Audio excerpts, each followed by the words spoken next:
ክብር ለሥራው ጌታ ለእግዚአብሔር ይሁን።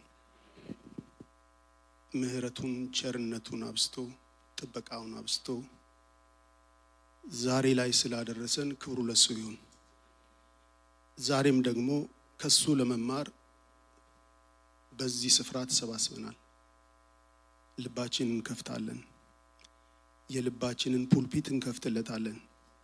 እሱ ይናገር፣ እሱ ይናገር፣ ስጋ ለባሽ አይናገር። እስካሁን በዝማሬው ሲናገርን ነበር። ክብር ለእግዚአብሔር አምላክ ይሁን። ኢየሱስ ክርስቶስ እሱ ምንድነው? ጌታ ነው። ክብር ለእግዚአብሔር አምላካችን ይሁን። ከእርሱ የተነሳ ነው ዛሬን ያየነው። እንጸልያለን እስቲ።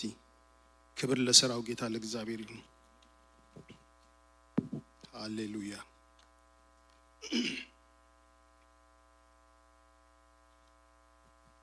ሃሌሉያ።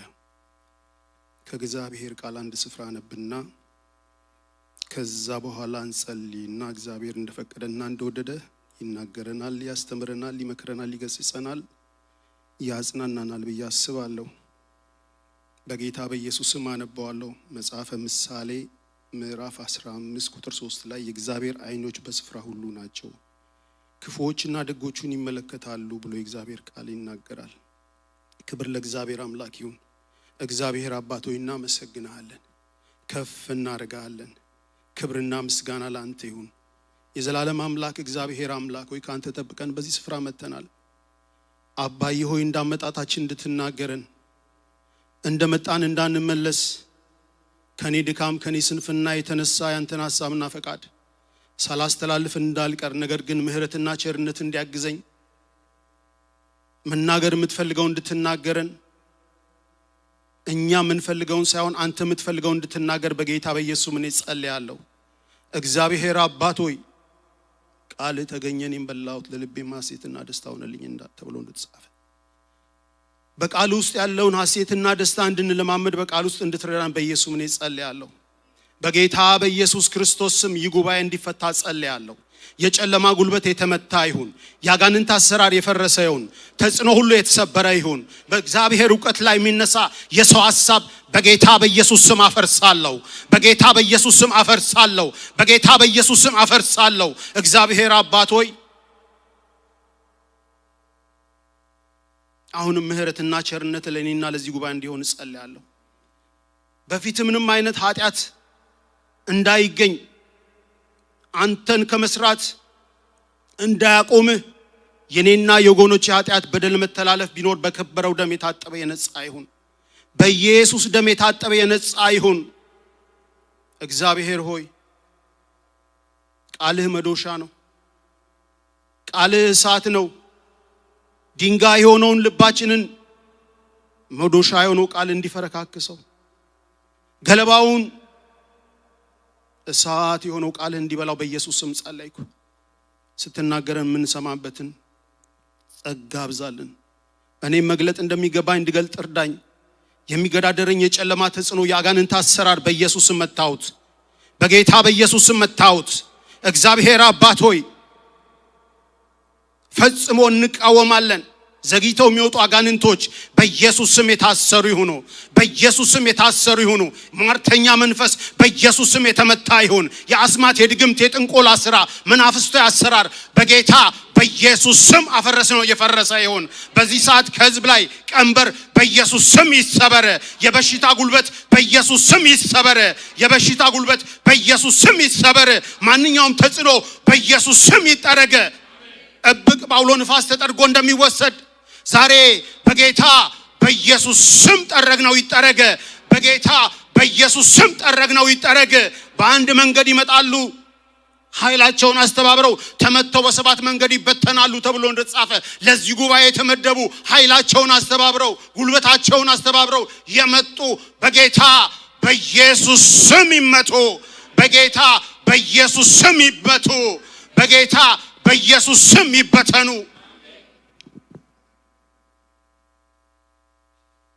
አባ ያዘነች ነፍስ ጽናና፣ የወደቀ ይነሳ፣ ተስፋ የቆረጠ ተስፋው ይታደስ። እምነቱ የጠፋ እምነቱ ዛሬ እግዚአብሔር አባት ሆይ እያንዳንዳችን በቃል አግኘን። ይህን ስለምታደርግ እናመሰግናለን። እግዚአብሔር መንፈስ ቅዱስ እናመሰግናለን። አንተ በመሐከላችን ስላለ እናመሰግናለን። የሚያቆም ስለሌለ እናመሰግናለን። ክብርህን ቤት ስለሚሞላው እናመሰግናለን። መገኘትህ በሙላት ስለሆነ እናመሰግናለን። በኢየሱስ ክርስቶስ ስም ጀመርን። አሜን። ክብር ለእግዚአብሔር ይሁን። በጌታ በኢየሱስ ስም ሰላም እላችኋለሁ። ክብር ለእግዚአብሔር አምላክ ይሁን። እግዚአብሔር በመዘምራን በኩል አልፎ ሲናገረን ነበር። ከእርሱ የተነሳ ዛሬን አይተናል። ክብር ለእግዚአብሔር ይሁን። እሱ ባይረዳን፣ እሱ ባያግዘን፣ እሱ ባይደግፈን ዛሬን ባላየን ነበር። ዛሬ የምናየው ክፍል እግዚአብሔር ያያል በሚል ሐሳብ ዙሪያ ነው። ሃሌሉያ! እግዚአብሔር ያያል፣ እግዚአብሔር ያውቃል በሚል ሐሳብ ዙሪያ አብረን እናያለን። ክፍሉን የወሰድኩት መጽሐፈ ምሳሌ ምዕራፍ 15 ቁጥር 3 ላይ ነው። የእግዚአብሔር አይኖች በስፍራ ሁሉ፣ በጌታ ስም አነባዋለሁ። የእግዚአብሔር አይኖች በስፍራ ሁሉ ናቸው፣ ክፉዎችን ደጎችን ይመለከታሉ ይላል። አዲሱ መደበኛ ትርጉም ላይ ነክተው ይመለከታሉ ብሎ የእግዚአብሔር ቃል ይናገራል። አሁን ባለንበት ዘመን እየሆነ ያለው ነገር እግዚአብሔር የሚያይ አይመስልም። በምድራችን፣ በዚህ ምድር፣ በዓለም ላይ እየሆነ ያለው ነገር ከቁጥጥር ውጭ የወጣ ይመስላል። ነገር ግን እግዚአብሔር ሁሉንም ያያል። ክብር ለእግዚአብሔር ይሁን። መቼም እግዚአብሔር እንደሚያይ ከበቂ በላይ ዕውቀቱ አለን ብዬ አስባለሁ። ነገር ግን ይሄን ዕውቀት በተግባር አልተለማመድነውም፣ ኤክስፒሪየንስ አላደረግነውም። ስለዚህ ብዙም አልጠቀመንም። በእምነት ከኛ ጋር ስላልተዋሃደ ብዙም አልጠቀመንም። ስለዚህ ስንቶቻችን በምናደርጋቸው ነገሮች፣ በምናስባቸው፣ በምንናገራቸው ነገሮች ሁሉ እግዚአብሔር እንደሚያይ እናውቃለን። በዚህ ባለንበት ዘመን ብዙ ሰርቪላንስ ካሜራዎች አሉ። በየሥራ ቦታዎቻችን፣ በትላልቅ ህንጻዎች ላይ እያንዳንዱ የሚከናወነውን ነገር ምን ያደርጋሉ? ይቀርጻሉ፣ ያያሉ፣ ይመለከታሉ። እነዛ ነገሮች ግን ውስን ናቸው። እነኚህ ሲሲቲቪ ካሜራዎች በአንድ በተወሰነ ኤሪያ ላይ ብቻ ነው። የእግዚአብሔር አይን ግን እንደዛ አይደለም። የእግዚአብሔር አይኖች በስፍራ ሁሉ ናቸው። እያንዳንዱን ነገር ያያል። ከእግዚአብሔር አይን የተሰወረ ነገር ምንም ነገር የለም። ክብር ለእግዚአብሔር ይሁን። ሪስትሪክትድ የሆኑ ኤሪያዎች የሉትም። ከሱ እይታ የተሰወረ ነገር የለም። የውስጥንም የውጭንም ይመለከታል እግዚአብሔር አምላክ። ክብር ለእግዚአብሔር ይሁን። ለእግዚአብሔር መቀደስ እንድንችል እግዚአብሔር ይርዳን። አሜን። በአስተሳሰባችን፣ ባነጋገራችን ሁሉ እግዚአብሔር በስፍራ ሁሉ የሚገኝ አምላክ ነው። ይህ የእግዚአብሔር ባህሪ ነው። እግዚአብሔር ሁለት አይነት ባህሪዎች አሉት። አንደኛው ተሻጋሪ የሆነ ባህሪ ሲሆን፣ ሁለተኛው የማይሻገር ባህሪ ነው። እነኚህ ተሻጋሪ የሆኑት ባህሪዎቹ ፍቅር፣ ቅድስና፣ መልካምነት፣ ጥበብ፣ ትምህርት፣ ምህረት፣ እውነተኛነት፣ ታማኝነት፣ ፍላጎት፣ ምርጫ፣ እነዚህ ተሻጋሪ የሆኑ ባህሪዎች ናቸው። ኮሙኒኬብል ቢሄቪየሩ ናቸው። ለኛ ያካፈለን ባህሪዎቹ ናቸው። እኛ ደግሞ ከመለኮት ባህሪ ተካፋዮች እንደሆንን የእግዚአብሔር ቃል ይናገራል።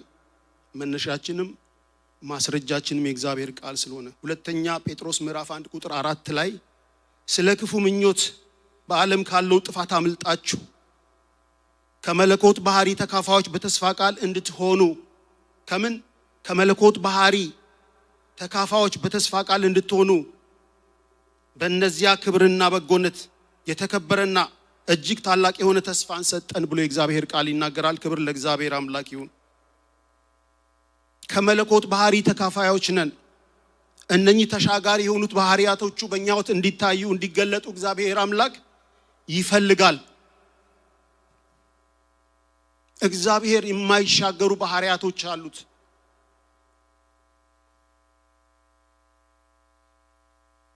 ከነዚህ መካከል እግዚአብሔር ለመኖር ከራሱ ውጪ በማንም ላይ ጥገኛ አይደለም። ክብር ለእግዚአብሔር ይሁን። እግዚአብሔር አይለወጥም። እግዚአብሔር በጊዜ ሂደት ውስጥ አይለወጥም። እግዚአብሔር የሚለወጥ አምላክ አይደለም። ክርስቶስ ኢየሱስ ትላንትናም ዛሬም እስከ ለዘላለም ያው ነው። ክብር ለእግዚአብሔር ይሁን። ሕያው አይደለም፣ ያው ነው የሚለው። አይለወጥም እግዚአብሔር።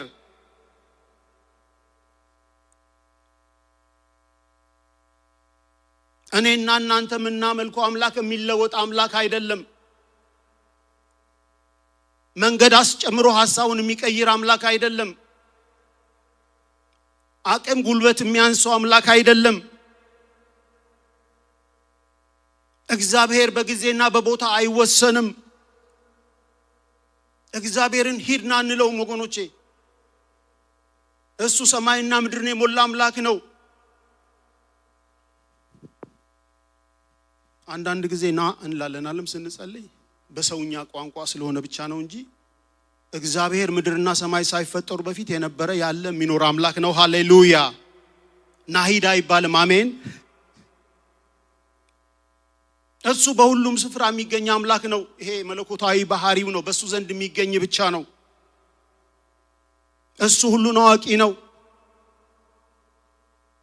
ያለፈውን ያውቃል፣ ያሁኑን ያውቃል፣ ወደፊት የሚሆነውንም ያውቃል። ስለዚህ ወገኖቼ እግዚአብሔር በሚያውቀው ሁኔታ ውስጥ ነው እየኖርን ያለ ነው።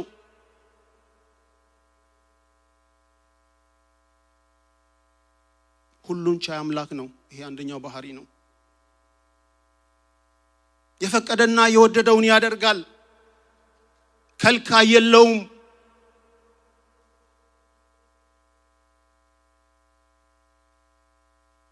እግዚአብሔር ዘላለማዊ ነው። ጅማሬ ፍጻሜ የለውም። ሃሌሉያ። እሱ በፍጥረቱ ላይ ሁሉ የበላይ ነው። እርሱ በሰው አእምሮ ሙሉ በሙሉ አይታወቅም። እግዚአብሔር አውቀን አንጨርሰውም። ክብር ለእግዚአብሔር ይሁን። እነኚህ የእግዚአብሔር ባህሪያቶቹ ናቸው። የእግዚአብሔር አይኖች ክፉዎችን ይመለከታል፣ ደጎችንም ይመለከታል። እያንዳንዱ የምናደርጋቸው ነገሮች በእግዚአብሔር ፊት የተገለጡ ናቸው። የተሰወሩ ነገሮች የሉም። እግዚአብሔርም ይላል ዘፍጥረት ምዕራፍ 4 ቁጥር 4 ላይ እግዚአብሔርም ወደ አቤልና ወደ መስዋዕቱ ተመለከተ፣ ወደ ቃየልና ወደ መስዋዕቱ ግን አልተመለከተም ብሎ የእግዚአብሔር ቃል ይናገራል። እግዚአብሔር ይመለከታል፣ ያያል እያለን ነው። ወደ ቃየል አልተመለከተም። ይገርማቸዋል። ወደ ቃየልና ወደ መስዋዕቱ አልተመለከተም። ወደ አቤልና ወደ መስዋዕቱ ተመለከተ። መጀመሪያ ያየው ወደ አቤልና ወደ መስዋዕቱ ነው። መጀመሪያ አቤልን ያየው። ምክንያቱም ቃየል ክፉ ነበረ።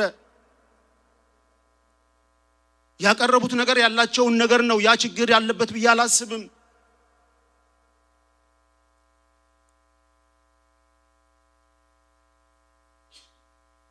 ክፉ ስለነበረ ቃየል በወንድሙ ላይ ተቆጣ።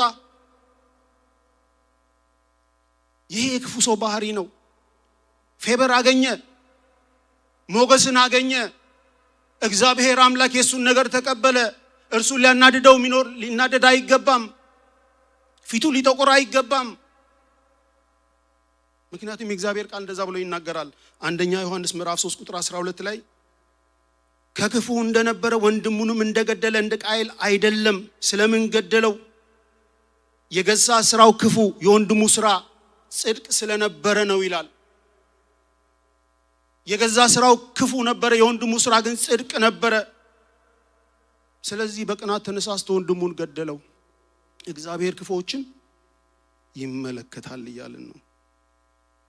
ምክንያቱም መነሻ ሐሳባችን እንትን ላይ ስለሆነ ማለት ነው። የእግዚአብሔር አይኖች በስፍራ ሁሉ ናቸው ካልን በኋላ ክፉዎችንና ደጎችን ይመለከታሉ። ክፉዎችንም ይመለከታል፣ ደጎችንም ይመለከታል። በቅናት ተነሳስቶ ወንድሙን ገደለው።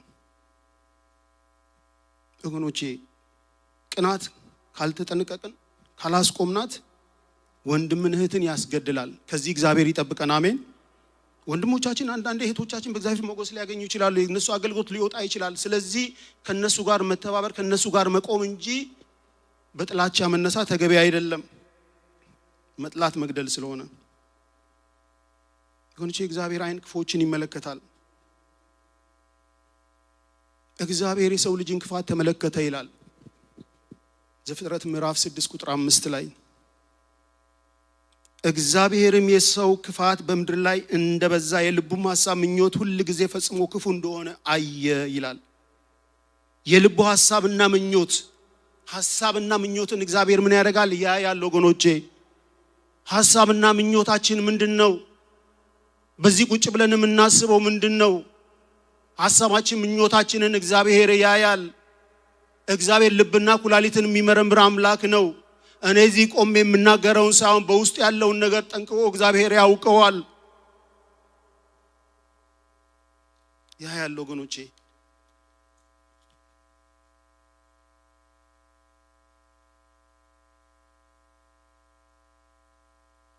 የሰው ልጅ የልቡ ሐሳብና ምኞት ፈጽሞ ክፉ እንደሆነ ተመለከተ ይልና እግዚአብሔርም ሰውን በምድር ላይ በመፍጠሩ ተጸጸተ ይላል፣ በልቡ አዘነ ይላል።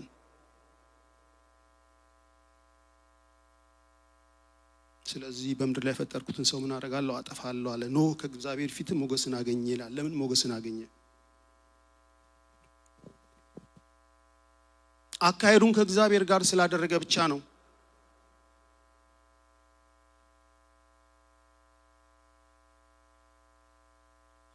እግዚአብሔር ምድርን አየ፣ እነሆ ተበላሸች፣ ሥጋ የለበሰ ሁሉ በምድር ላይ መንገዱን አበላሽቶ ነበር አለ።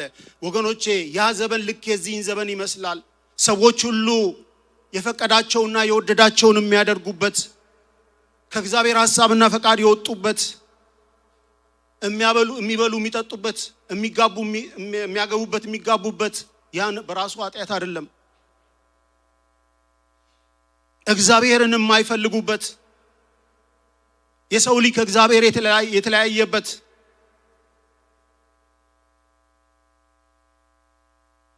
እቺ አሁን ያለንባት ምድር የተበላሸች ምድር ትመስላለች በብዙ መልኩ። ስለዚህ እግዚአብሔር ወደ ኖህ መጣና ምላለው መርከብን ስራ፣ ከጎፈር እንጨት በር አድርግላት፣ መስኮት አድርግላት፣ የጥፋትን ውሃ አመጣለሁ አለ።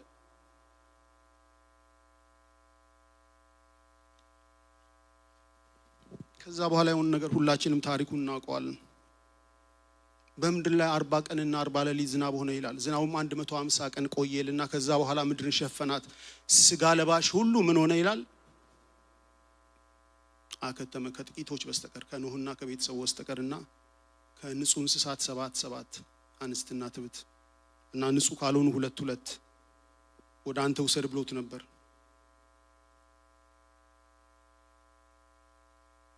ዘፍጥረት ምዕራፍ 7 ቁጥር 17 ላይ የጥፋት ውሃም በምድር ላይ 40 ቀን ነበረ። ውሃውን በዛ፣ መርከቢቱንም አነሳት፣ ከምድርም ወደ ላይ ከፍ ከፍ አለች አለ። ወገኖቼ መከራው ለሌሎቹ መከራ ሲሆን ለኖህና ለቤተሰቡ ግን ምንድን ነበረ? ከፍ ከፍ የሚልበት ጊዜ ነበር። ምክንያቱም እግዚአብሔር ከተናገረው ጊዜ ጀምሮ ምን ያደርግ ነበረ? ጽድቅን ይሰብክ ነበረ። ጽድቅን ይሰብክ ነበረ። ተመለሱ ይላቸው ነበር። ወደ እግዚአብሔር ተመለሱ፣ አካሄዳችሁ ልክ አይደለም። እቺ እየኖርንባት ያለችው ምድር ትጠፋለች ብሎ ምን ያደርግ ነበር? ጽድቅን ይሰብክ ነበረ። ሁለተኛ ጴጥሮስ ምዕራፍ 2 ቁጥር 5 ላይ ታገኙታላችሁ።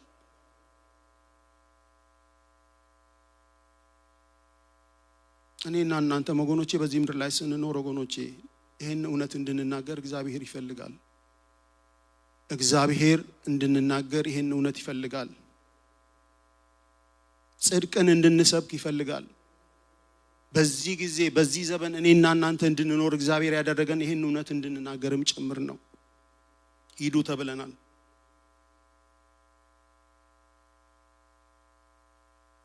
በዚህ ምድር ላይ ምንም መከራ ቢበዛም እንኳን ወገኖቼ እኔና እናንተ ግን አንድ ቀን ክርስቶስ ኢየሱስ ጌታ ይመጣል። ሃሌሉያ! ሊወስደን ይመጣል። ሃሌሉያ! ሰባኛው ሱባኤ ከመጀመሩ በፊት ድንገት ንጥቀት ይሆናል። እኔና እናንተ ግን ተዘጋጅተን እንጠብቅ። ያ ማለት ምን ማለት ነው? በነቢዩ ዳንኤል ምዕራፍ 9 ላይ ብዙ ስለዚህ የሚናገራቸው ነገሮች አሉ። ዝርዝር ሐሳብ ውስጥ ለመግባት ጊዜ አይበቃኝም። ነገር ግን የፋርስና ሜዶን መንግስት የባቢሎን መንግስት ካሸነፈ በኋላ ቂሮስ ተነስቶ ምን ያደርጋል? ኢየሩሳሌምን ቅጥሯን እንድትሰራ አደረገ ይላል። በ457 ዓመተ ዓለም 7 ሱባኤ ከ7 ሱባኤ በኋላ የኢየሩሳሌም ቅጥር ተሰርቶ አለቀ። 7 ሱባኤ 62 ሱባኤ 69 ሱባኤ ይሆናል መሲሁ እስከሚገደልበት ጊዜ ያለው። ኢየሱስ ክርስቶስ ከሞተ በኋላ ሞቶ ከተነሳ በኋላ አሁን ያለ የቤተ ክርስቲያን ዘመን ነው። አንድ ቀን ግን 70ኛው ሱባኤ አብቅቶ 69ኛው ሱባኤ አብቅቶ 70ኛው ሱባኤ ከመግባታችን በፊት እኛ እንነጠቃለን ከመከራው በፊት ብለን እናምናለን። ክብር ለእግዚአብሔር ይሁን።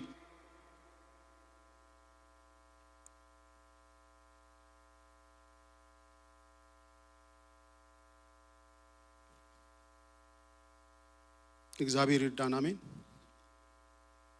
አካሄዳችንን ከእግዚአብሔር ጋር እንድናደርግ እግዚአብሔር ይርዳን።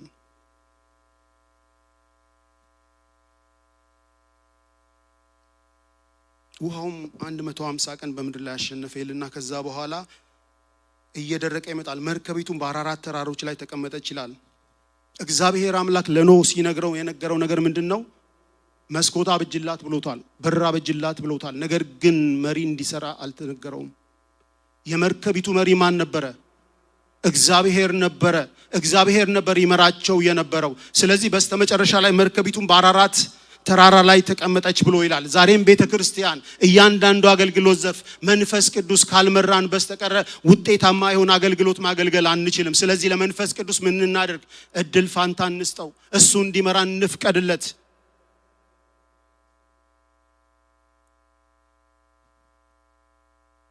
እግዚአብሔርን መጠየቅ ጥሩ ነው። በእያንዳንዱ ነገር ላይ መሪዎች፣ አገልጋዮች ኢያሱ ምዕራፍ 9 ቁጥር 14 ላይ ኢያሱ እግዚአብሔርንም አልጠየቀም ነበር ይላል። ከገባዖን ሰዎች ጋር ቃል ኪዳን አደረገ። ያደረገበት ምክንያቱ ምንድነው? እኛ ከሩቅ ሀገር ነው የመጣ ነው። ዝናውን ሰምተን የመጣ ነው። የእግዚአብሔርን ታላቅነት ሰምተን የመጣ ነው። አሁን ከእናንተ ጋር ቃል ኪዳን ማድረግ እንፈልጋለን ብለው ማስረጃ ማሳየት ጀመሩ። ያሳዩአቸው የነበረው ማስረጃ ወገኖቼ ፌክ ነበር። ትክክለኛ የሆነ ማስረጃ አልነበረም። እነዛ ሰዎች የሻገተ እንጀራ ይዘዋል፣ የተቀዳደደ አቁማዳ ይዘዋል። ልብሳቸው የተቀዳደደ ነው፣ ጫማቸው ያረጀ ነው። ተመልከት አሉት። እኛ ባሪያዎች ከሩቅ ሀገር ነው የመጣ ነው። እንጀራችን ሁሉ ሻግቷል እና ከእናንተ ጋር ቃል ኪዳን ማድረግ እንፈልጋለን። ስለዚህ ቃል ኪዳን እናድርግ አሉት። ኢያሱም እግዚአብሔርን አልጠየቀም ይላል። ኢያሱና የሕዝቡ ሽማግሌዎቹ ምን አደረጉ? ቃል ኪዳንን አደረጉ ይላል። ከዛ በኋላ ጥቂት ሳይቆዩ የገባዖን ሰዎች እንደሆኑ አጠገባቸው ያሉ ሰዎች እንደሆኑ ተረዱ ይላል። ሕዝቡ በተቆጣ አንዴ ቃል ኪዳን አድርገውላቸው ስለነበር የእግዚአብሔር ቁጣ በእነሱ ላይ እንዳይመጣ አልገደሏቸውም። የነሱ አገልጋይ ያደረጓቸው።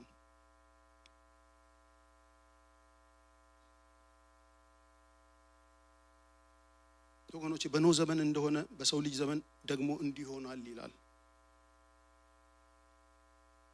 ድንገት ጌታ ሊመጣ ይችላል። ንጥቀት ድንገት ነው የሚሆነው። ድንገት ነው የሚሆነው። አንደኛ ተሰሎንቄ ምዕራፍ 4 ላይ ታገኙታላችሁ። የሞቱት አስቀድመው ይነሳሉ፣ እኛ በሕይወት ያለን በቅጽበት ምን እናደርጋለን? እንለወጣለን ይልና ከዛ በኋላ ጌታን በአየር ለመቀበል ይላል። ክብር ለእግዚአብሔር ይሁን። ሁለት ሰዎች በአንድ አልጋ ላይ ይተኛሉ፣ አንደኛው ይወሰዳል፣ አንዱ ይቀራል። ሁለት ሴቶች ወፍጮ ይፈጫሉ፣ አንዷ ትሄዳለች፣ አንዷ ትቀራለች። በእርሻ ውስጥ ሁለት ሰዎች አሉ፣ አንዱ ይሄዳል፣ አንዱ ይቀራል። ስለዚህ ወገኖቼ እኔና እናንተ ተጠንቀን እንኑር። ሃሌሉያ።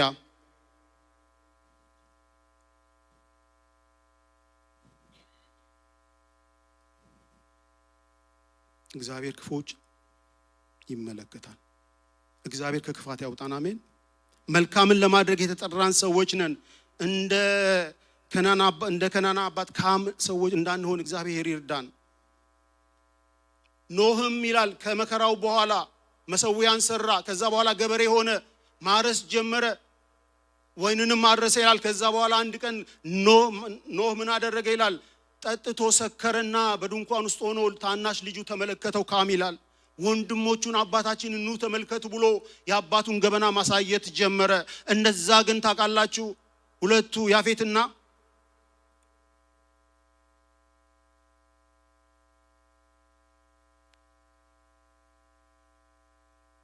የአባቱን እርቃን ሴምና ያፌት ግን በጀርባቸው ላይ እንደዚህ ወደ ኋላ እየሄዱ የአባታቸው ምን እርቃን አለበሱት ይላል። ዛሬ እኛስ የወንድሞቻችንና እህቶቻችን ራቁትን ገበና ጉለት አይተን ያደረግነው ምንድነው? በፈረሰበት ቁጥራቸው በኩል ቆመናል ወይ? ጸልየንላቸዋል ወይ? አግዘናቸዋል ወይ? ወይስ ወደ ውጭ አውጥተን አደባባይ ላይ ገበናቸውን አስተተነው ይሁን?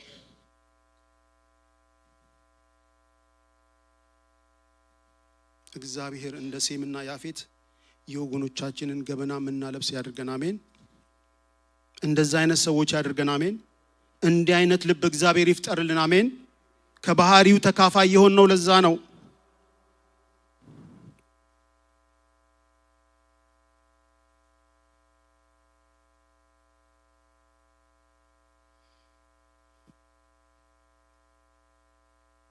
እንዲህ ይላል ሁለተኛ ነገሥት ምዕራፍ 5 ቁጥር 1 ላይ የሶርያ ንጉሥ ሰራዊት አለቃ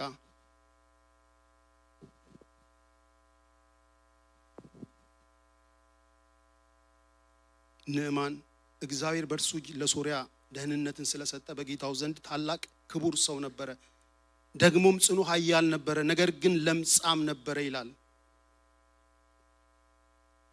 የሶርያ አደጋ ጣዮች ወደ እስራኤል መጥተው አንድ ብላቴና ማርከው ወሰዱ ይልና ከዛ በኋላ እዚህ ሰው የቤት ያቺ ሚስቱን ታገለግል ነበር አንድ ብላቴና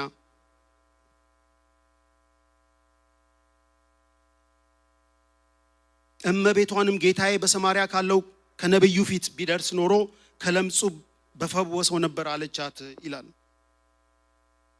እቺ ብላቴና የማዳኑን ኃይል የምትናገር ብላቴና ናት። እግዚአብሔር ሊፈውሰው ይችላል ወደ እስራኤል ቢሄድ።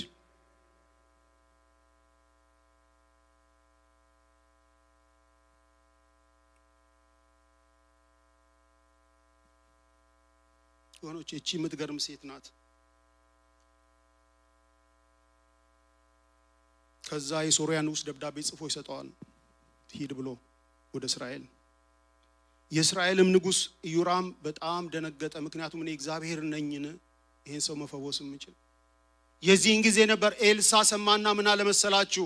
በእስራኤል ዘንድ አምላክ እንዳለ ይታወቅ ዘንድ ይሄ ሰው ወደ እኔ ይምጣለው፣ እግዚአብሔር ምን ያደርጋል? ይፈውሰዋል። ያም ሰው ወደ ማን ሄደ? ወደ ኤልሳ ሄደ። ወደ ኤልሳ በሄደ ጊዜ ሂድ በዮርዳኖስ ውስጥ 7 ጊዜ ብቅ ጥልቅ በላለው። ይሄ ነገር እሱን ደስ አላሰኘው። ምክንያቱም እሱ የሚፈልገው የነበረው መጥቶ እንዲዳስሰው ነው። ነገር ግን እንዴት እንዲህ ይለኛል ብሎ ተቆጥቶ ሊሄድ ሲል አብረውት ያሉ ሰዎች ሌላ ነገር ቢጠይቅ እንኳን አታደርግምን?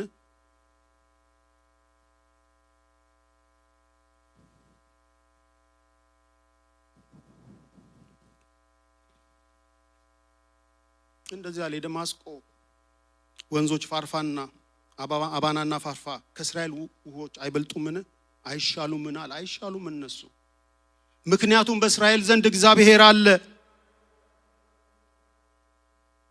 በእነሱ ውስጥ አጥቦ መንጻት አይቻልም። ዘወር ብሎ ተቆጥቶ ሄደ ይላል። ወገኖቼ ከኛ ጋር እግዚአብሔር አለ። አሜን። እግዚአብሔር ከኛ ጋር አለ። አሜን። የነርሱ ሐባናና ፋርፋ ይልቅ የደፈረሰው ዮርዳኖስ የመፈወስ ጉልበት ነበረው። ምክንያቱም ልዩነቱ የእግዚአብሔር በዛ መገኘት ነው። ክብር ለእግዚአብሔር አምላክ ይሁን። መጨረሻ ላይ ሄዶ ታጥቦ ወጣ፣ ተፈወሰ፣ እንደ ሕፃን ልጅ ገላ ሆነ ይላል።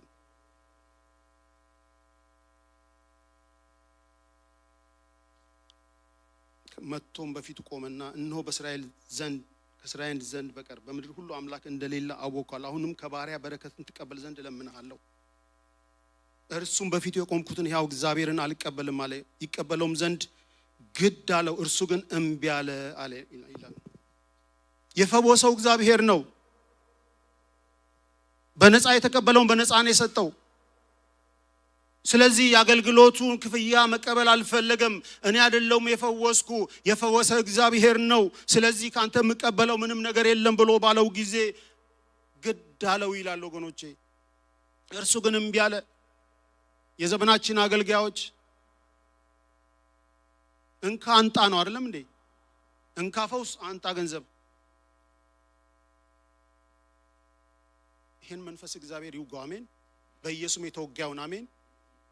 እንካ አንጣ።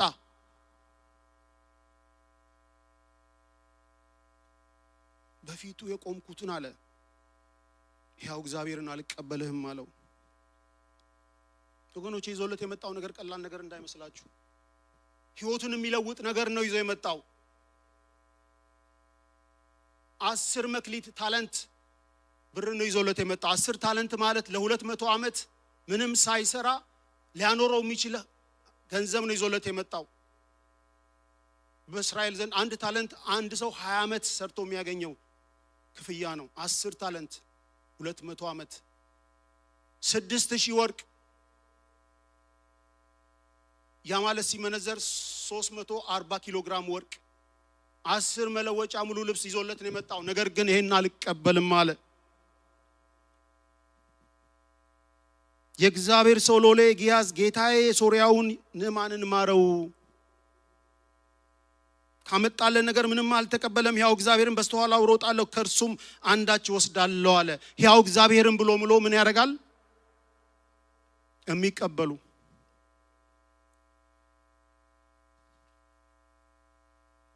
ጊያዝም ንዕማንን ተከተሉ ይላል። ከሰረገላውም ወርዶ ሁሉ ደህና ነውን አለ። ዋሽቶ 2 የነቢያት ወገን ከሶርያ መጥተዋልና ምን አድርግ? 1 ታለንት ወርቅና 1 ታለንት ብርና 1 መለወጫ ልብስ፣ 2 መክሊት ብርና 2 መለወጫ ልብስ ሰጠው ይላል። ይሄንን በሁለት ሰዎች አሸክሞ ከወሰደ በኋላ አስቀምጦ ወደ ነብዩ ፊት መጣ። በኤልሳ ፊት ቆመ። ከወዴት መጣ አለው። የትም አልሄድኩም አለው። ወገኖቼ እግዚአብሔር ያይ ነበረ። እግዚአብሔር ያይ ነበረ። ከዛ በኋላ የሆነው ነገር ታውቃላችሁ። የትም አልሄድኩም ብሎ ዋሸ። ልክ እንደነ ሐናንያን ሰጲራ የሸጡት በዚህ ናል ዋጋ ነው፣ ነገር ግን እኛ የሰጥነው በዚህ ናል ዋጋ ነው ብለው መንፈስ ቅዱስን ሊያታልሉ ሞከሩ። ከዛ ፍጻሜያቸው ያማረ አልነበረም። ወገኖቼ ዛሬም የጊያዝ መንፈስ እግዚአብሔር ይገስጸው። አሜን። የጊያዝ መንፈስ አሁን በቤተ ክርስቲያን ውስጥ እጅግ ገዝፎ ወጥቷል። በኢየሱስም የተመታ ይሁን። ለአገልግሎታቸው ክፍያ የሚጠይቁ ህዝቡን የሚያራቁቱ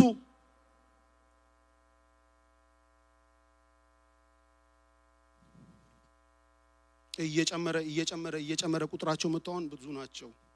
እነሱ አይለዋል። ዛሬ እንደዚህ ያሉ አገልግሎቶች ከነጊያዝ አይነቶቹ የተነሳ ከጊያዛውያን አይነቶች የተነሳ ሆዳቸው አምላካቸው የሆኑ ክብራቸው በነውራቸው የሆነ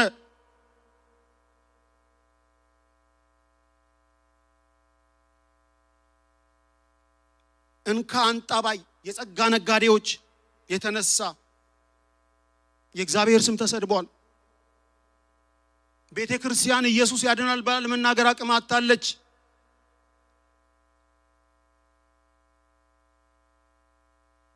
ህዝቡን አስተውታል። ሰርቶ እንዳይበላ መና እንዲጠባበቅ በተስፋ እንዲኖር አድርገውታል።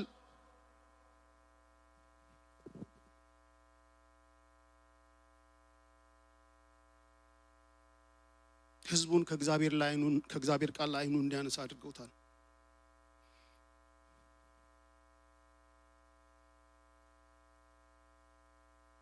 ይሄ ሰው እኮ ኤልሳ ብዙ ችግር ያለበት አይመስለኝም የገንዘብ።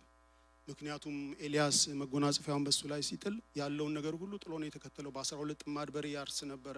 12ኛው ጥማድ ላይ ሆኖ የሚያርስ ሰው ነበረ። በዛ በኋላ ሁሉን ጥቶ ተከተለ። ነገር ግን ጊያዝ መጨረሻ ላይ በለምጽ ተመታ። እግዚአብሔር ክፉዎችን ብቻ አይደለም ወገኖች ደጎችንም ይመለከታል። ዛሬ እኔና እናንተ እግዚአብሔር ሲመለከተ ምን አይነት ሰዎች ነን? መልካም ሰዎች ወይስ ክፉ ሰዎች? መልካም ነገር የተሞላን ወይስ ክፋት የተሞላን? ወገኖች የራሳችንን መርምር፣ ራሳችንን ፈትሽ፣ አካሄዳችንን ከእግዚአብሔር ጋር እናደርግ። እግዚአብሔር አምላክ ምን ያደርጋል? ውስጥንም ውጭንም ይመለከታል። ቅድስናችን ለእግዚአብሔር ሊሆን ይገባል። ቅድስና ለእግዚአብሔር ነው። ቅድስና ለሰው ብቻ አይደለም።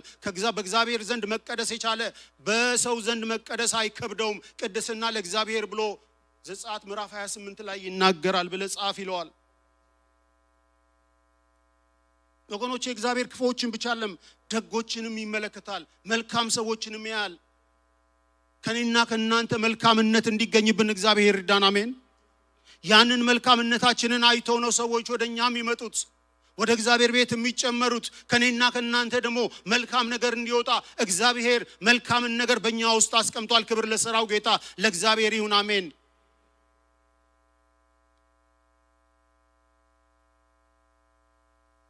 ፊልጶስ ናትናኤልን አግኝቶ እንዲህ ይለዋል። አንደኛ ዮሐንስ ምዕራፍ 4 አንደኛ ዮሐንስ ምዕራፍ 1 ቁጥር 45 ላይ ፊልጶስ ናትናኤልን አግኝቶ ሙሴ በሕግ በነቢያት ስለርሱ የጻፉት የዮሴፍ ልጅ የናዝሬቱ ኢየሱስን አግኝተነዋል አለው ይላል። ዘዳግም 18:18 ላይ ታገኙታላችሁ ስለሱ የተጻፈው። ሉቃስ 24:27 ላይ፣ ሚክያስ 5:2 ላይ ታገኙታላችሁ። ናትናኤልም ከናዝሬት መልካም ነገር ሊወጣ ይችላልና አለው። ፊልጶስ መተህ ያለው ዛሬ ወገኖቼ መተው እንዲያው እንንገራቸው። እኔና እናንተ በዚህ ዘመን የምንኖረው በዚህ ምድር ላይ ይሄን እውነት እንድንናገር ነው። ይሄን እውነት እንድንናገር ነው። በበላችሁና በጠጣችሁ ጊዜ ሞቱና ትንሣኤውን ትናገራላችሁ ብሎ እግዚአብሔር አምላክ ይሄንን ሰጥቶናል። እኔና እናንተ በዚህ ዘመን በዚህ ጊዜ እዚህ ምድር ላይ የምንኖረው ለመስራትና ለማግኘት ብቻ አይደለም። ይሄን እውነት እንድንናገር ነው። ይሄን እውነት ሳንናገር ቀርተን አንድ ቀን በጌታችን ፊት ስንቆም እኔና እናንተን ያስጠይቀናል። የብዙዎች ደም በእጃችን ላይ እንዳይገኝ ወገኖቼ የመስቀሉን የማዳን ስራ ለእያንዳንዱ እንድንናገር እግዚአብሔር ይሄንን በአንደበታችን ውስጥ አስቀምጧል። ናና እይ እንበላቸው። መተው እንዲያው እንንገራቸው። መተው ይዩ። እሱ ያቅበታል። እንዴት መንካት እንዳለበት ያቅበታል። እንዴት ማግኘት እንዳለበት ያቅበታል። ክብር ለሰራው ጌታ ለእግዚአብሔር ይሁን። ሃሌሉያ።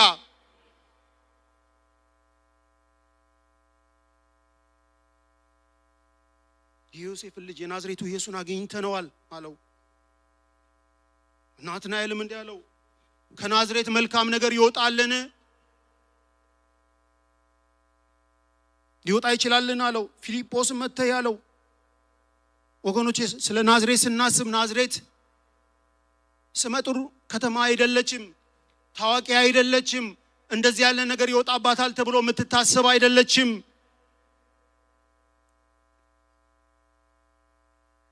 ወገኖቼ እንደኛ እንደኔ አይነቱን መልካም ነገር ሊወጣባቸው ከማይችል ከተማዎች አገሮች እኛን አወጣ። ክብር ለእግዚአብሔር ይሁን። ሃሌሉያ። መልካም ነገር ሊወጣባት ከማይችል ከተማ ወገኖቼ ቃሚዎች፣ እብዶች ከሚወጡባት ከተማ ከሐረር ታውቃላችሁ እኛን አወጣ። ክብር ለእግዚአብሔር ይሁን።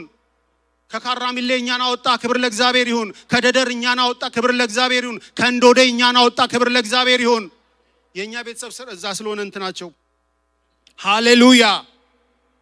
መቃይሳ ሐውልፋቱ እኒ በረበረ ጎፍታዳ እሱ ለዘላለም ጌታ ነው። ክብር ለስሙ ይሁን። ዋቀዮን ጎፍታዳ ሃሌሉያ። እኛን ከእንደዛ ለነገር አወጣ። ክብር ለእግዚአብሔር ይሁን። ይሄን እውነት እንድንናገር እግዚአብሔር ይፈልጋል። የመስቀሉ ስራ እርሱ አጠናቆታል። ስራውን ግን ለኛ አስረክቦ ሄዷል። እርሱ በመስቀል ላይ ነው የሞተው ስለኛ።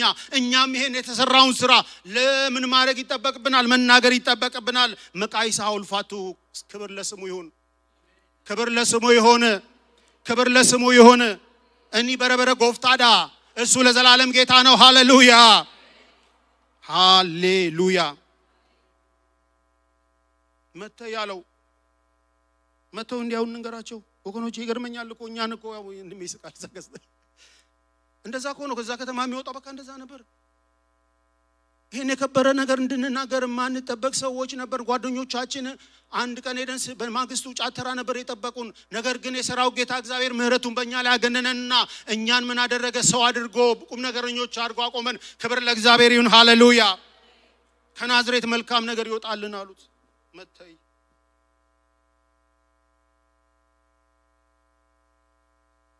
ኢየሱስም ናትናኤልን ወደ እርሱ ሲመጣ አይቶ ስለ እርሱ ተንኮል የሌለበት በእውነት የእስራኤል ሰው እነሆ አለ። ተንኮል የሌለበት ደግ ሰው የእስራኤል ሰው እነሆ አለ። እንደዛ አይነት ሰዎች እንድንሆን እግዚአብሔር ይርዳን። አሜን። እግዚአብሔር ደጎችን ቅኖችን ይመለከታል። እኛን ሲያን የሚመለከተው ወገኖቼ ውስጣዊ ማንነታችንን ነው። ውስጣዊ ማንነታችንን እግዚአብሔር ያውቀዋል። ወገኖቼ በጥላቻ በክፋት በቅናት በተንኮል በሴራ ወይስ እንደ ናትናኤል የሚያስመሰግን ነገር ነው በውስጣችን ያለው? እርሱን ደስ የሚያሰኝ ነገር ነው ወይ በውስጣችን ያለው? እግዚአብሔር ይርዳን። አሜን። ከባድ ስለሆነ ናትናኤልም ከወዴት ታውቀኛለህ አለው።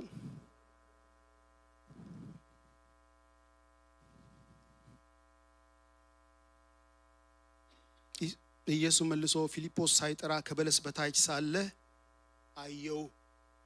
ፊልጶስ ሳይጠራ ከበለስ በታች ሳለ አየው። እሱ ሰው ብቻ አይደለም አምላክም ነው።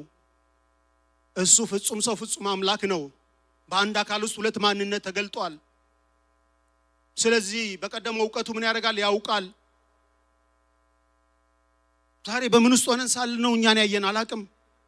አንዳንዶቻችንን ጫተራ ሳለን አየን። ሃሌሉያ። አንዳንዶቻችንን በመጠጥ ቤት ሳለን አየን። አንዳንዶቻችንን በዓለም ስንቅበዘበዝ አየን። እኛ ግን ዓለም ሳይፈጠር በፊቱ የታወቅን ነን። ሃሌሉያ። ናትናኤል መልሶ መምህር ሆይ አንተ የእግዚአብሔር ልጅ ነህ፣ አንተ የእስራኤል ንጉሥ ነህ አለው። ከበለስ በታች አየው ስላልኩ አመንክን አለው። ከዚህ የሚበልጥ ነገር ታያለህ። ሃሌሉያ። እኔ አንተን ከማየት ባሻገር አስቀድሜ ነው ያወቅኩ፣ የወሰንኩ፣ ያጸደቅኩ፣ ያከበርኩ። ስለዚህ የሚበልጥ ነገር አሳያለሁ አለው። ወገኖቼ የእግዚአብሔር ዓይኖች ታማኞችን ይመለከታል። ይሄንን ከዚህ በፊት ደግመን ደጋግመን አይተነዋል። አሁንም ብሰልሰው ምንም ችግር የለውም። እንዴት ዘፍጥረት 39 ቁጥር 9 ላይ እንዴት ይህን ትልቅ ክፉ ነገር አደርጋለሁ በእግዚአብሔር ፊት እንዴት ኃጢአት እሰራለሁ? የምናደርገውን ነገር ሁሉ የምናደርገው በማን ፊት ነው? በእግዚአብሔር ፊት ነው።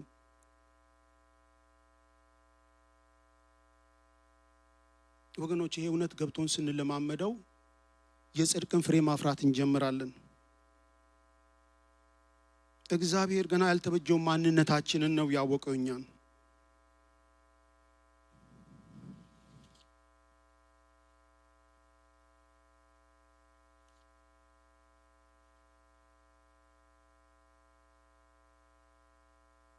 ዛሬ በተለያየ ሁኔታ ውስጥ የምናልፍ ሰዎች፣ እግዚአብሔር የማያየን ሰዎች፣ የምናስብ ሰዎች ካለን እግዚአብሔር ምን ያደርጋል? ያያል። አጋርን በጭንቀት ውስጥ ሆና ነው ያያት። እነሆ ትጸንሻለሽ፣ ወንድ ልጅም ትወልጃለሽ፣ ያህዌ ችግርሽን ተመልክቷል፣ ስሙንም እስማኤል ትይዋለሽ አላት። እግዚአብሔር እያለፍንበት ያለውን መከራ፣ ችግር፣ ስቃይ፣ ፈተና ሁሉ ምን ያደርጋል? ያያል። እግዚአብሔር አየ ማለት ደግሞ መፍትሄ ያገኘ ማለት ነው። ችግርሽን ተመልክቻለሁ፣ ወደ እመቤትሽ ተመለሺ፣ ለእርሷም ራስሽን አስገዝጂ አላት። ችግርሽን ተመልክቻለሁ። እግዚአብሔር ችግራችንን ተመልክቷል። ጥያቄያችንን ተመልክቷል። ያለፍንበት ያለውን ተመልክቷል። እርሷም ይናገራት የነበረውን የእግዚአብሔርን ስም ኤሮይ ብላ ጠራቸው። የሚያይን በእውኑ በዚህ ደግሞ አየሁት አለ። የሚያይንን ማየት እንድንችል እግዚአብሔር ዓይናችንን ይክፈት። አሜን።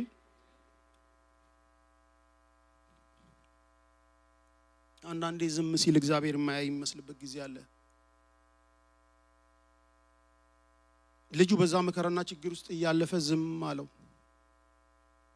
የኛን ኃጢአት ሁሉ ተሸክሞ መስቀል ላይ የሞተ እያለ ዝም አለው። ምክንያቱም ዝም ያለበት ምክንያት ነበረው። እኛን ከኋላ ተመልክቶ ስለነበረ፣ እኛን ከዘላለም ሞት ለማስመለጥ ስለነበረ።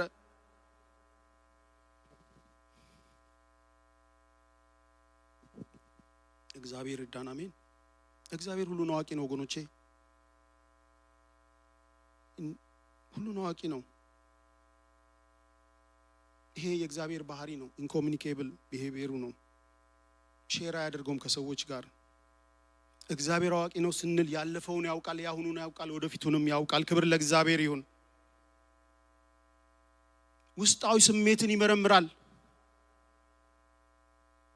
አሁን ቁጭ ብለን ምን እያሰብን እንዳለን እንኳን እግዚአብሔር ያውቃል። ልብና ኩላሊትን ይመረምራል ወገኖቼ።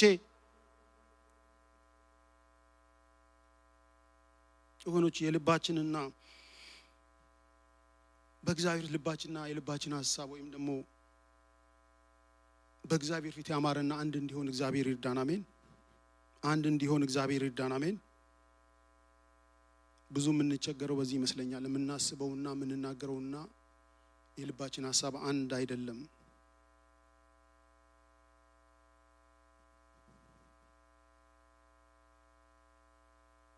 የክፋትን መንገድ በውስጤ ቢኖር በዘላለም መንገድ ምን አድርገኝ ምራኝ ያለው መዝሙር 139 ቁጥር 24 ላይ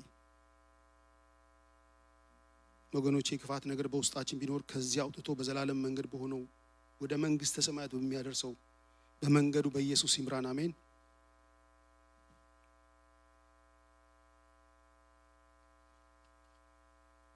ወገኖቼ፣ እግዚአብሔር ሁሉን ነገር ያውቃል።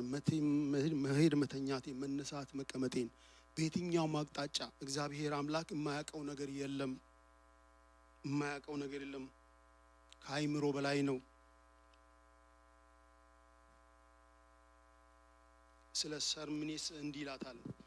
ያውኑ አዝሚር ትባላለች። በማይነር ኤዥያ የምትገኝ በራሷ የምትመካ ውብ ከተማ፣ ሀብታም የንግድ ከተማ ናት። በአሁን ቱርክ ውስጥ ትገኛለች። ከቱርክ ካሉ ከተሞች ሶስተኛ ከተማ ናት። ለዛ ቤተክርስቲያን እንዲህ ብለህ ጻፍ ይለዋል። የመጀመሪያውና የመጨረሻው ሞቶ የነበረው እና ህያው የሆነው እንዲህ ይላል። መከራን ድክነትን ምን አደርጋለሁ አውቃለሁ። ይሁን እንጂ ሀብታም ነኝ፣ አይሁድ ሳይሆኑ አይሁድ ነን እያሉ ስምን የሚያጠፉትን ደግሞ እነርሱን አውቃለሁ ይላል ጌታ። እርሱ የመጀመሪያና የመጨረሻ ነው። በዚህ ታይትል ተጠርቷል። ሞቶ ነበረ፣ ሕያው ነው። መከራን ድህነትን አውቃለሁ፣ ነቀፌታህን አውቃለሁ፣ ፔንህን አውቃለሁ፣ እያለፍክበት ያለውን አውቃለሁ፣ ስምህን የሚያጠፉትን አውቃለሁ።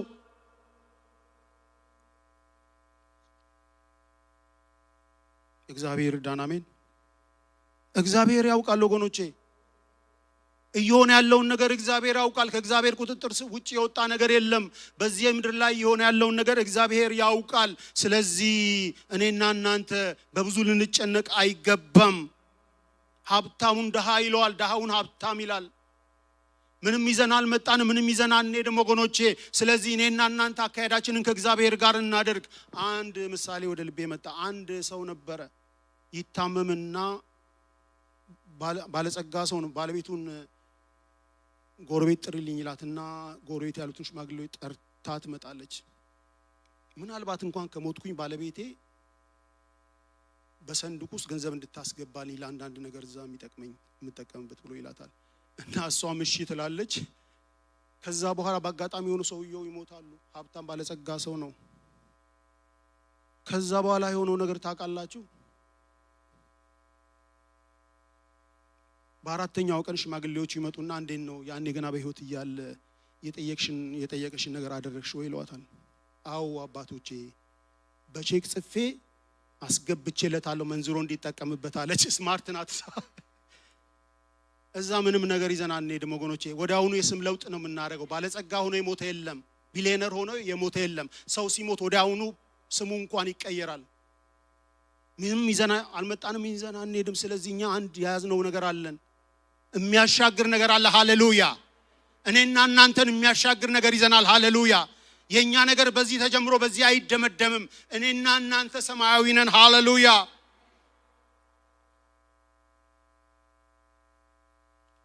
ክብር ለእግዚአብሔር ይሁን።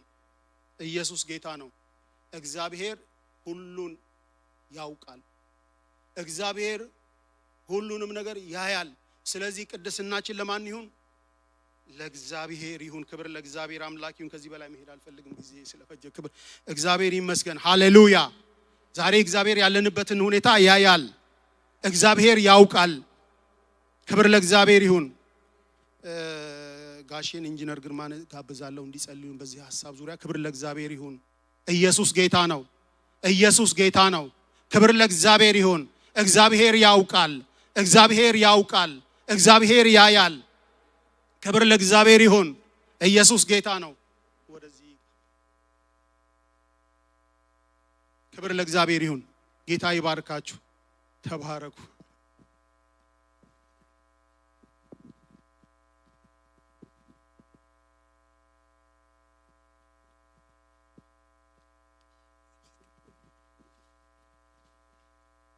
እሺ አብረን እንጸልያለን።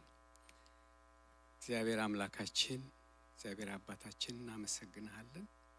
በዚህ ቀን በዚህ ጣራ ስር ጌታው ከያለንበት ቦታ ሰብስበህን ጌታዬን የከበረው ቃልህን በዛሬው ቀን አዘጋጀህልንን መልእክት እግዚአብሔር ሆይ ነፍሳችን የሚያነቃቃ አካሄዳችንን ጌታው እንደ ሄኖክ እንደ ኖህ በዚህ ክፉ ዘመን እንድናደርግ የሚጠቅመንን ምክር ጌታ ሆይ በዝርዝር ስለገለጽክልን በባሪያ በኩል ስላስተላለፍክልን እናመሰግናለን። እግዚአብሔር ሆይ ስምህ ይባረክ፣ ስምህ ይባረክ። እግዚአብሔር ሆይ አንተ ሁሉ ቦታ የምትገኝ ሁሉን የምታይ የምታውቅ አምላክ ነህ። እግዚአብሔር ሆይ በውስጣችንም በመንፈስህ የምትኖር ነህ። ይህንን እውነት እግዚአብሔር ሆይ ሳንዘነጋ በፊትህ በመፍራት አንተን በማክበር እግዚአብሔር ሆይ እንደ ታማኝ ጌታ ሆይ ሎሌዎች አገልጋዮች እንድንመላለስልህ እርዳን። እግዚአብሔር ሆይ በዙሪያችን ብዙ የተበላሹ ነገሮች አሉ። እግዚአብሔር ሆይ ነውና ቤተሰቦቹ ያዩ የነበረው አይነት ጌታ በስፋት አለ።